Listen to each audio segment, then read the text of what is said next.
What I miss? Brian here, and well, this is a different video as you could tell by the title and the thumbnail. Today we're gonna go over my current Airsoft gun collection.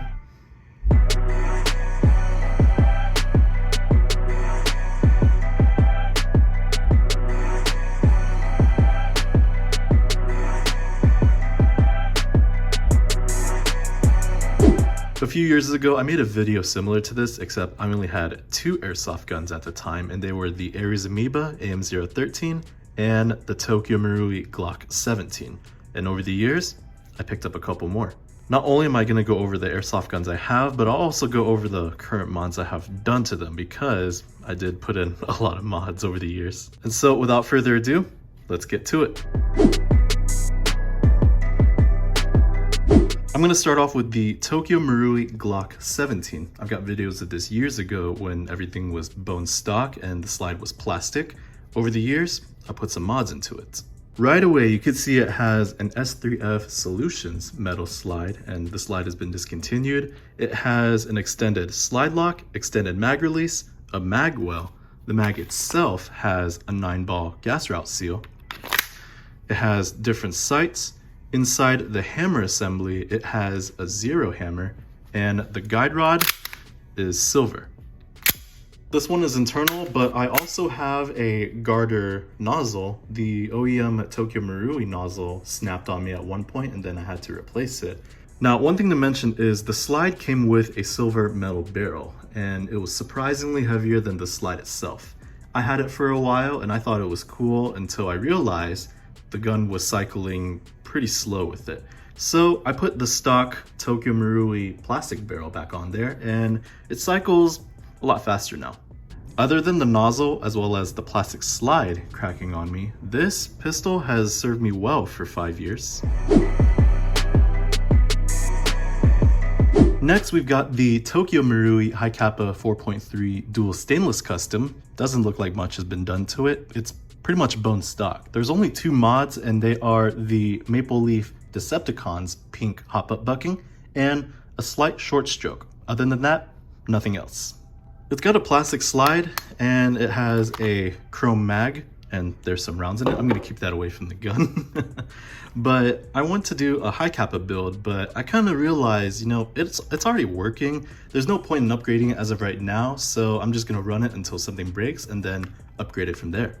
One thing I know I need to upgrade is the hammer spring, because from the factory, it comes with a pretty weak spring. Well, it's not really weak, but when a mag is filled with green gas, the hammer is not strong enough to hit the gas release valve. And I've had that happen a couple times, so I need to upgrade the hammer spring. It shoots great, the hop-up is adjusted, and I'm really tempted to upgrade this thing, but I know it's not necessary to.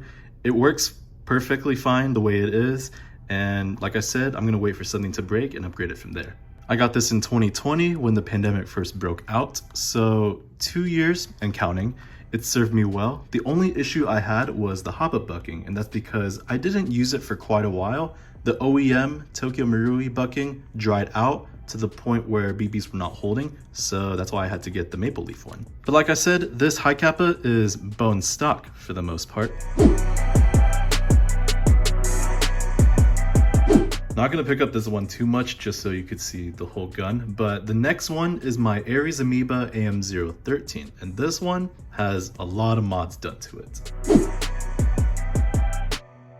I've had this AEG for a few years, and I will be honest, it's been a love-hate relationship. I've had some problems here and there, got it fixed and upgraded, then had more problems, and then got it upgraded, and now I'm having problems again.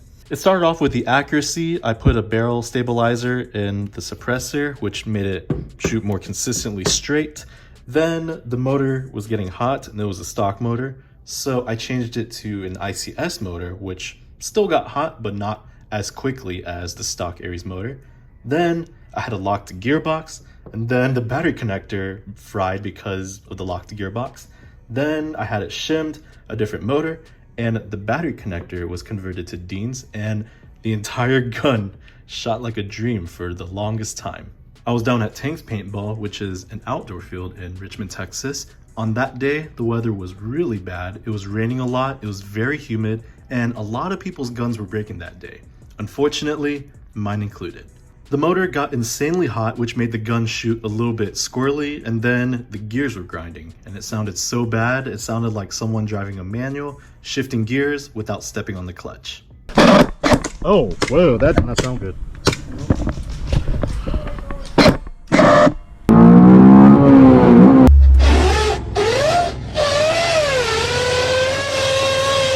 Looking back, I should have stopped when I noticed something was wrong, but I chose to keep going anyways, and now I'm having to pay the price. But hey, this is Airsoft. Really like this AEG though. I'm not giving up on it. I'm gonna fix it, get it back up and running. It served me well for a few years, and I know it'll serve me well for another few years. Though I will say, if anyone ever plans to get an Ares Amoeba AM013 or 14, get yourself one of these battery extension units, because the current battery box is kind of small.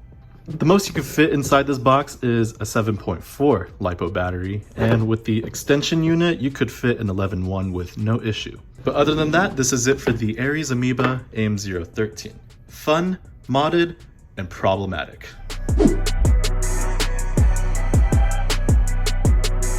And lastly, we have my newest airsoft gun to the collection, which is Occult licensed M4A1 with a key mod rail. And before I go on, yes, it is a key mod rail. Some people are gonna think M-LOK is way better, but honestly, I don't really care. I don't see anything wrong with key mod.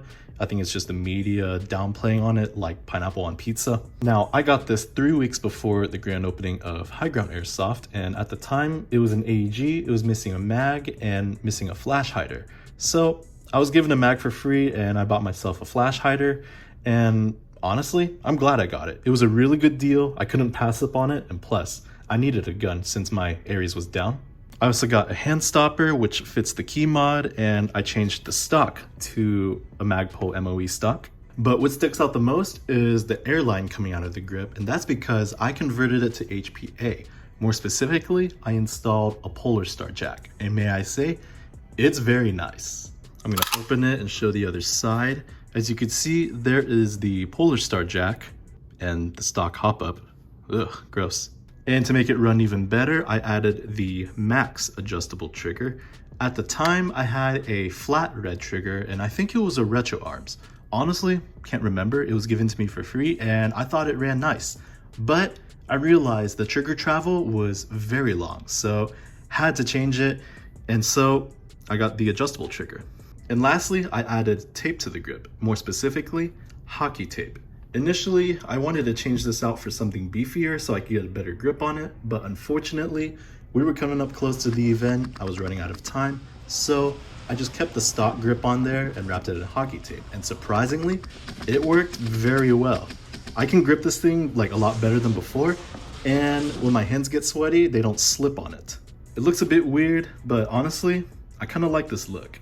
I've only had this HPA gun for a month, and already, I love it. I can adjust the settings within the FCU. Obviously, I'm not going to abuse it like most others on the internet. The adjustable trigger gives it a nicer touch, and I will say, for a stock hop-up unit, this thing is pretty accurate, but at some point, I'm gonna change out the hop-up unit as well as the bucking. But other than that, that is it for this M4 with the Polar Star jack inside.